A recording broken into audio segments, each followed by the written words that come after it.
All right, guys, we'll get right to the content, but I just want to say thank you for supporting this channel. Supporting this channel allows me to keep making content, so thank you. If you haven't already, please click below and subscribe. That really helps me out a lot.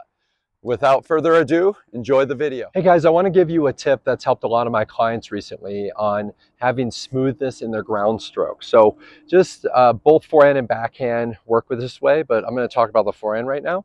And the idea is when you take your racket back, the idea is how loose are you before you start your swing? So someone should be able to take the racket out of your hand before you start your forward swing. So the ball's coming, racket should be taken out, and then I can hit a very nice smooth swing.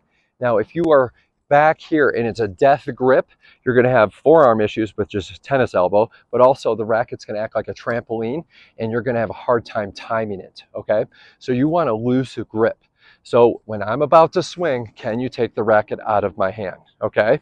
All right, next thing is when I'm finishing, I'm going to swing and the racket again should be able to come out of my hand. So you are going to be loose throughout the swing, and you can tell the beginning, take the racket out of my hand, right? But at the end, when I finish, if I finish tight like this, there's no way my racket finishes this way naturally, right? I had to make my racket stop. So that takes muscles in my shoulder and my forearm that will get worn out very quickly, and that's how you get injured.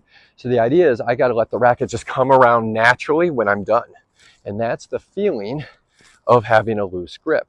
And I think a lot of players just don't know what that feeling is. When I say loose, you know, it's interpreted different ways. But when you start thinking about it that way, it really makes a difference. So 2 fingers and a thumb, you could try it that way and feel the looseness when I swing. 2 fingers and a thumb, that kind of feeling helps players figure that out as well. Now, obviously, you're not going to play a match with that type of grip, but it allows you to be loose when you're swinging, okay?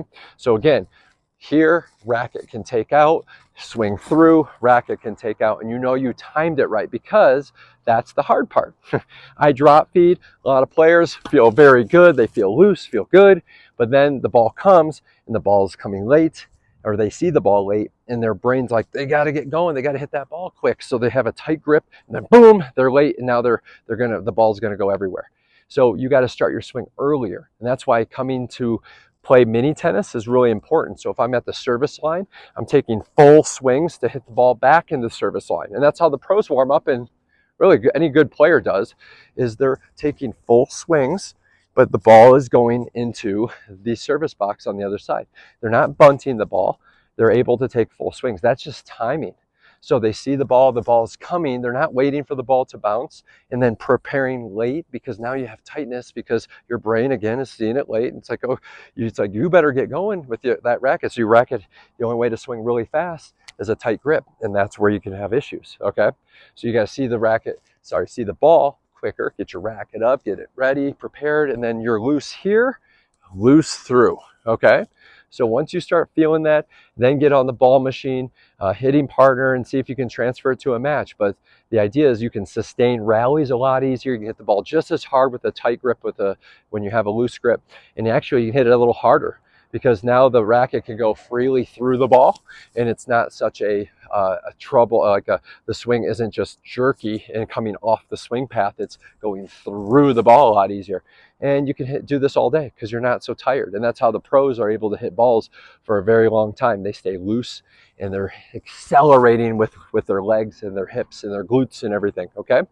So try it out. Once you get that feeling, you'll know what I'm talking about, and then you'll start hitting the ball a lot better. And then it's just timing, getting your racket back ready, staying low, getting prepared a little quicker, and you'll be able to hit the ball a lot better.